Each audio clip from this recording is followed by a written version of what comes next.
Hello everyone, ये cyber security का session चल रहा है और साइबर सिक्योरिटी के सेशन में हम लोग कई सारे टॉपिक को कवर करने वाले हैं। अपने आने वाले वीडियोस में हम लोग कई सारे टॉपिक को कवर करेंगे।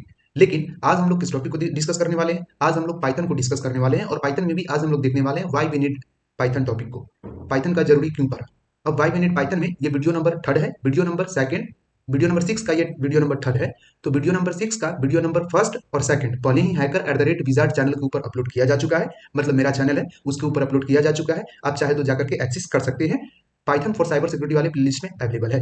चलिए तो बिना कोई देरी के हम लोग शुरुआत करते हैं अपने वीडियो नंबर 6.2 को, या फिर उसको बोल सकते हैं आप 6B। ठीक है, वीडियो नंबर 6 और 6A पहले ही अपलोड किया गया है।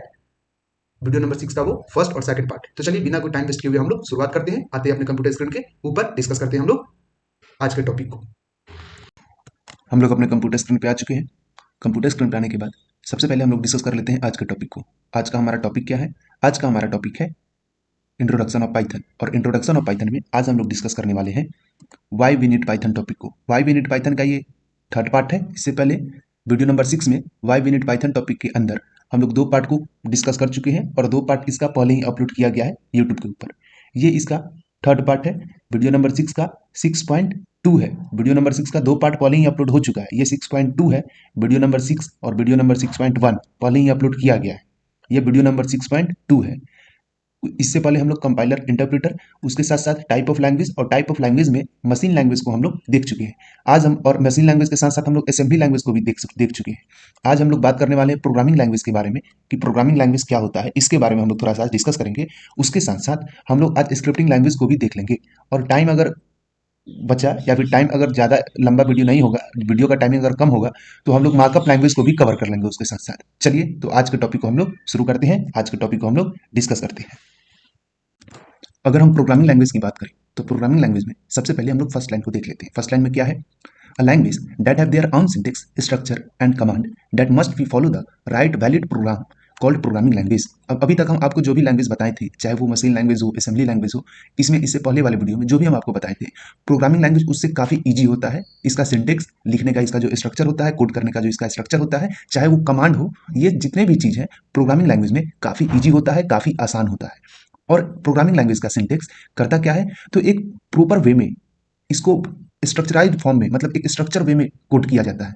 ठीक है, या फिर स्ट्रक्चर वे में इसके कमांड को कोड किया जाता है और इसको लिखा जाता है। आप ऐसे समझो, जो क्या करता है, right valid program called programming language. मतलब इसके सिंटेक्स का यूज करके हम लोग किसी राइट और वैलिड प्रोग्राम को कोड करते हैं। वहां पे हम लोग बोलेंगे कि जो कोडिंग है, जो प्रोग्रामिंग है, जो प्रॉपर वे में कोड किया गया है, वैलिड है और सही है, वो प्रोग्रामिंग को हम लोग प्रोग्रामिंग लैंग्वेज बोलेंगे। ठीक है, अभी तक क्या समझाएं? वैसा लैंग्वेज जिसका खुद का अपना सिंटेक्स हो, उसका लिखने का तरीका अपना हो, उसका एक अपना स्ट्रक्चर हो, चाहे वो कमांड भी हो सकता है।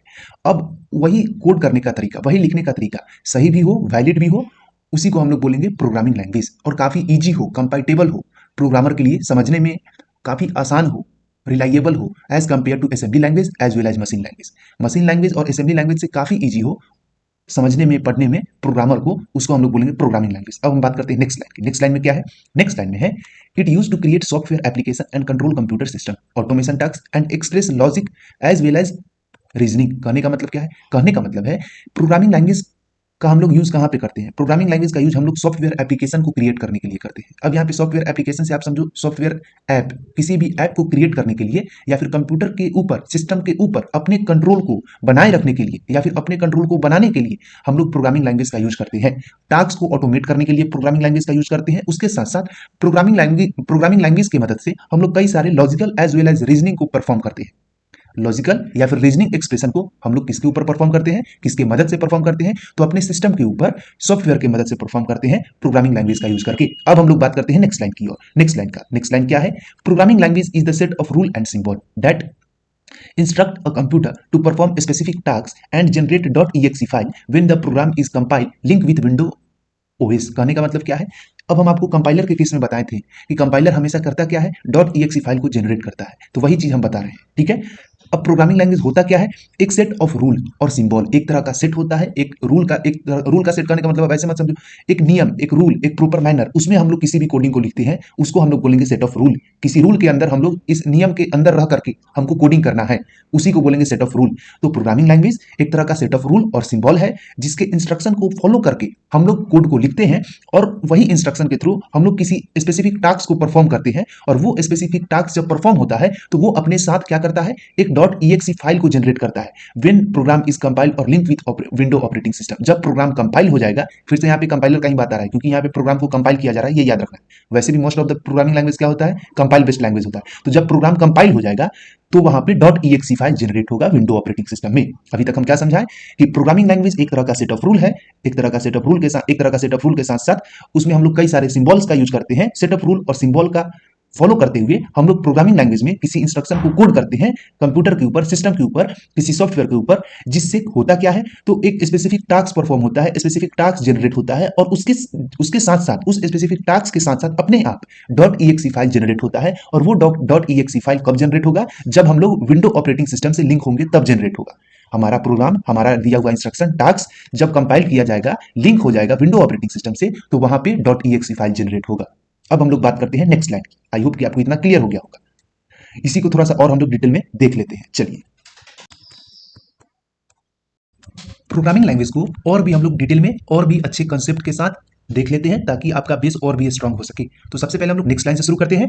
नेक्स्ट लाइन में क्या लिखा हुआ है, most of the programming language are compile based language and demand high maintenance cost, but the cost is also depend upon software and project requirement. जितना भी प्रोग्रामिंग लैंग्वेज होता है, उसमें से मोस्ट ऑफ द केस में जो programming language होता है, कंपाइल बेस्ड लैंग्वेज होता है। कहने का मतलब क्या है, ज्यादातर केस में जो प्रोग्रामिंग लैंग्वेज होता है, कंपाइल बेस्ड लैंग्वेज होता है, और कंपाइल बेस्ड लैंग्वेज होने के कारण उसके मेंटेनेंस में काफी कॉस्ट लगता है, काफी खर्च आता है।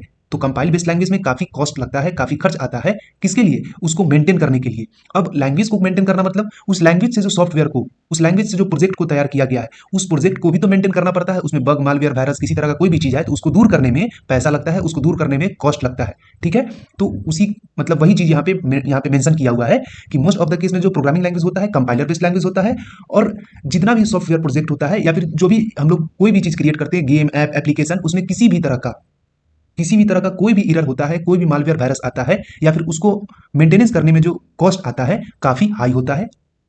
उसका जो कॉस्ट होता है काफी हाई होता है, आप ऐसे समझिए। ठीक है, चलिए, किसका कॉस्ट हाई होता है, तो जो सॉफ्टवेयर, जो प्रोजेक्ट बनता है, उसका कॉस्ट हाई होता है। जिस लैंग्वेज के द्वारा बनता है उस लैंग्वेज के ऊपर डिपेंड करता है। ठीक है, वो कंपाइलर बेस्ड लैंग्वेज होगा तो वो काफी कॉस्ट लेगा ही लेगा, क्योंकि उसको मेंटेन ज्यादा करना पड़ता है। अब हम लोग बात करते हैं नेक्स्ट लाइन की। नेक्स्ट लाइन में क्या है, the example of some programming language are Java, C plus plus, Python, etc। अब कुछ एग्जाम्पल दिया हुआ है कुछ प्रोग्रामिंग लैंग्वेज का। कौन है, तो जावा हो गया, सी प्लस प्लस हो गया, पाइथन हो गया। अब पाइथन तो यहाँ पे इंटरप्रेटेड बेस्ड लैंग्वेज है, ये हम आपको बताए थे, लेकिन ऐसा हम नहीं बताए थे। हम आपको बताए थे ना कि पाइथन इंटरप्रेटेड भी है और कंपाइलर बेस्ड भी है, डिपेंड करता है पाइथन की इंप्लीमेंटेशन के ऊपर। ठीक है, तो पाइथन कंपाइलर बेस्ड भी है और इंटरप्रेटेड बेस्ड भी है। चलिए, अब हम लोग बात करते हैं नेक्स्ट लाइन की। नेक्स्ट लाइन तो है ही नहीं, अब बात करते हैं हम लोग स्क्रिप्टिंग लैंग्वेज के बारे में। ठीक है, इतना ही होप कि क्लियर हो गया प्रोग्रामिंग लैंग्वेज में। अब हम बात करते हैं स्क्रिप्टिंग लैंग्वेज के बारे में। अब स्क्रिप्टिंग लैंग्वेज में क्या है, अब स्क्रिप्टिंग लैंग्वेज, अब ऐसे समझो कि एक लैंग्वेज या फिर कोई और लैंग्वेज, वैसा लैंग्वेज जो किसी और प्रोग्राम को कंट्रोल करता हो, वैसा प्रोग्राम, वैसा लैंग्वेज, वैसा प्रोग्रामिंग लैंग्वेज जो किसी और प्रोग्राम को कंट्रोल करता हो, उसको हम लोग बोलेंगे स्क्रिप्टिंग प्रोग्रामिंग लैंग्वेज। ठीक है, ये तो हम बता दिए थे खैर ओवरव्यू में, लेकिन इसको अब डीपली हम बता दे रहे हैं। चलिए, सबसे पहले हम लोग फर्स्ट लाइन को देख लेते हैं। A scripting language is a type of language that use to automate the task and wide range like data entry, file management, data analysis, etc। अब इस लाइन का मतलब आपको क्या समझ में आया, इस लाइन का मतलब हम आपको बढ़िया से समझाते हैं। यहाँ पे दो चीज आपको नहीं समझ में आएगा। पहला, स्क्रिप्टिंग लैंग्वेज, ये तो खैर हम बता चुके हैं, लेकिन फिर भी एक बार और हम बता देते हैं। और ऑटोमेट टास्क, इसका मतलब क्या हुआ, तो ऑटोमेट टास्क का मतलब होता है स्वचालित, मतलब खुद से अपने आप वो काम हो, उसको हम लोग बोलेंगे ऑटोमेट टास्क। ठीक है, अपने आप ही जो काम हो रहा है उसको हम लोग ऑटोमेट टास्क बोलेंगे। तो स्क्रिप्टिंग लैंग्वेज एक इस तरह का लैंग्वेज है, इस प्रकार का लैंग्वेज है जिसका यूज हम लोग टास्क ऑटोमेशन के लिए करते हैं। जो टास्क को ऑटोमेट करने का काम करता है, किसी भी टास्क को क्या करने का काम करेगा, ऑटोमेट करने का काम करेगा। और इसका यूज वाइड रेंज के ऊपर होता है, बहुत जगह यूज होता है, जैसे डेटा एंट्री में, फाइल मैनेजमेंट में, उसके साथ साथ डेटा एनालिसिस में, और भी कई सारा मतलब सेक्टर है जिसमें हम लोग स्क्रिप्टिंग लैंग्वेज का यूज करते हैं। अब ऑटोमेट टास्क को हम आपको और भी अच्छा से एक्सप्लेन करके समझा दे रहे हैं, ताकि आपका कॉन्सेप्ट अच्छा हो सके, आपका कॉन्सेप्ट बढ़िया हो जाए। ऑटोमेट टास्क आप ऐसे समझिए, कोई भी चीज आप लॉगिन करते हो या फिर आप कोई भी फॉर्म भरते हो, तो वो फॉर्म वहां पे कोई सेव करने वाला नहीं होता है, आप सेव यहीं से कर देते हो। और जैसे आप सेव करते हो, सर्वर के ऊपर आपका अपने आप चला जाता है, आपका नाम, ईमेल एड्रेस, ये वो जितना भी चीज है वो सब आपका जो भी डेटा है वो सब सर्वर के ऊपर चला जाता है, जिसका ऑथोराइजेशन गवर्नमेंट के पास होता है और वहां से वो उसको एक्सेस कर लेता है। ठीक है, समझ रहे हो? तो वो काम अपने आप होता है। ऐसा नहीं है कि अगर 100 आदमी ये काम को कर रहा है तो 100 आदमी चाहिए उस काम को हैंडल करने के लिए, नहीं, वो पहले से ही प्रोग्रामिंग कर दिया गया है। आप जैसे करोगे वैसे वहां पे अपने आप काम हो जाएगा। उसी को बोलेंगे ऑटोमेट टास्क। मतलब 2+2 आप जैसे यहाँ पे कीबोर्ड में प्रेस कीजिएगा तो आंसर आएगा 4, वो ऑटोमेटिक अपने आप समझ जाएगा कि 2+2 4 होता है। वो अपने मन से कुछ नहीं देगा, वो जानता है, ये बात पहले से ही प्रोग्राम हो चुका है इसके अंदर। जब आप 2+2 लिखते हो कैलकुलेटर में, 2+2 प्रेस करते हो तो आंसर आपका 4 आता है। तो क्यों आता है? क्वेश्चन अराइज हुआ, 4 क्यों आंसर आता है? क्योंकि वो पहले से ही अंदर में प्रोग्राम हो चुका है एडिशन का, पहले से ही अंदर में ऐड का प्रोग्राम हो चुका है। इसके लिए जब भी आप ऐड करोगे वो चीज करेक्ट आएगा, सही आएगा। ठीक है, तो वहां पे टास्क ऑटोमेट हो रहा है, आप ऐसे समझो। ठीक है, कोई भी फॉर्म फिलअप करते हो तो वो फॉर्म अपने आप वहां पे चला जाता है, मतलब उस साइट के सर्वर के ऊपर, तो टास्क अपने आप परफॉर्म होता है। आप फीडबैक देते हो, वो अपने आप चला जाता है उस कंपनी के पास। कौन फीडबैक दिया है उसका नाम भी चला जाता है, किस ईमेल आईडी से आया है उसका भी नाम चला जाता है। तो अपने आप वहां पे काम हो रहा है। वहां पे ऐसा नहीं कंपनी, फिर आप कंपनी को फीडबैक दिए फिर कंपनी उसको सेव करेगा बटन क्लिक करके, ऐसा नहीं है। आप यहां से फीडबैक दिए और वहां पे वो अपने आप जाके सेव हो गया। ये ऑटोमेटिक है, ये ऑटोमेटिक मतलब पहले से ही फिक्स है, प्रोग्राम कर दिया गया है वहां पे उस तरीका का। तो यही आप समझो, टास्क ऑटोमेशन को आप ऐसे समझो। अब हम लोग थोड़ा सा और डिटेल में बात करते हैं स्क्रिप्टिंग लैंग्वेज के बारे में। नेक्स्ट लाइन क्या है? Python is popular scripting language for task automation due to its simplicity and it does not generate .exe file when program link with window operating system. ये तो हम पहले भी बता चुके हैं। पाइथन क्या करता है? .exe फाइल को जनरेट नहीं करता है जब प्रोग्राम विंडो ऑपरेटिंग सिस्टम से लिंक होता है, या फिर कंपाइलेशन के बाद किसी भी तरह का कोई भी .exe फाइल पाइथन जनरेट नहीं करता है। और ये काफी पॉपुलर स्क्रिप्टिंग प्रोग्रामिंग लैंग्वेज है। पाइथन क्या है? काफी पॉपुलर स्क्रिप्टिंग प्रोग्रामिंग लैंग्वेज है, जिसका यूज हम लोग ज्यादातर करते हैं टास्क ऑटोमेशन के लिए। किसके लिए? तो क्योंकि ये ज्यादा सिंप्लिसिटी है, ये ज्यादा आसान होता है इसका सिंटेक्स समझने में और पढ़ने में भी, इसके लिए हम लोग इसका यूज ज्यादातर टास्क ऑटोमेशन के लिए करते हैं। अब ज्यादातर जितना भी सर्वर के ऊपर फॉर्म देखते हो बनाया हुआ, बैकएंड में जितना भी कोडिंग होता है, अब फॉर्म फिलअप किए जाकर के अपने आप सेव हो गया, वो सब काम पाइथन से किया हो रहता है मोस्ट ऑफ द केस में, क्योंकि ये ईजी होता है, इसलिए ज्यादातर कंपनी पाइथन लैंग्वेज का ही यूज करता है। ठीक है, चलिए अब हम लोग नेक्स्ट लाइन के बारे में डिस्कस कर लेते हैं। Every scripting language is a programming language but every programming language is not a scripting language. ये भी चीज हम बता दिए थे जब स्क्रिप्टिंग लैंग्वेज के बारे में आपको हम एक बार बताए थे, तो ओवरव्यू दे रहे थे उस समय, अभी तो खैर डीप में बता रहे हैं। तो जितना भी स्क्रिप्टिंग लैंग्वेज होता है वो प्रोग्रामिंग लैंग्वेज कहा जाएगा। जितना भी स्क्रिप्टिंग लैंग्वेज होता है वो प्रोग्रामिंग लैंग्वेज हो सकता है, लेकिन जितना भी प्रोग्रामिंग लैंग्वेज होगा वो स्क्रिप्टिंग लैंग्वेज नहीं होगा। क्योंकि स्क्रिप्टिंग लैंग्वेज क्या है? स्क्रिप्टिंग लैंग्वेज एक तरह का प्रोग्रामिंग लैंग्वेज का एक पार्ट है। प्रोग्रामिंग लैंग्वेज का एक पार्ट है स्क्रिप्टिंग लैंग्वेज। इसके लिए स्क्रिप्टिंग लैंग्वेज जो है, जितना भी स्क्रिप्टिंग लैंग्वेज होगा वो सब प्रोग्रामिंग लैंग्वेज होगा, लेकिन हर एक प्रोग्रामिंग लैंग्वेज स्क्रिप्टिंग लैंग्वेज नहीं होगा। आई होप कि आपको इतना क्लियर हो गया होगा। अब हम लोग बात करते हैं नेक्स्ट लाइन की ओर। अब हम लोग डिस्कस करते हैं नेक्स्ट लाइन के बारे में। Scripting language is used to create dynamic web application and automate the task like PHP और पाइथन। अब ये तो चीज हम पहले भी बता चुके हैं, ये तो पहले भी क्लियर कर दिए हैं यही वाली लाइन में। स्क्रिप्टिंग लैंग्वेज को हम लोग किस लिए यूज करते हैं? डायनेमिक वेब एप्लीकेशन के लिए यूज करते हैं। कहने का मतलब डायनेमिसिटी लाना हो, ठीक है, किसी भी, जैसे ये कर्सर अभी ये कर्सर अभी डायनेमिक फॉर्म में, अब इसको एक जगह रोक दिए तो ये स्टैटिक हो गया। ठीक है, इसका जो पोजीशन है वो फिक्स हो गया। अभी यहाँ पे इसका पोजीशन फिक्स नहीं है। ठीक है, ये डायनेमिक है, तो ये कर्सर अभी क्या हो रहा है? डायनेमिक है, लेकिन अब ये फिक्स है। तो यही चीज है, जब भी कोई भी चीज डायनेमिकली लाना हो किसी भी वेबसाइट के अंदर या फिर वेब एप्लीकेशन के अंदर, तो वहां पे हम लोग पाइथन का यूज करते हैं। ठीक है, चलिए, and automate the task like PHP and Python. और टास्क ऑटोमेशन के लिए तो यूज किया ही जाता है, जैसे PHP हो गया और पाइथन हो गया, ये सब लैंग्वेज का यूज करके। आई होप कि आपको किसी भी तरह का कोई भी डाउट नहीं होगा स्क्रिप्टिंग लैंग्वेज में, उसके साथ साथ प्रोग्रामिंग लैंग्वेज में भी।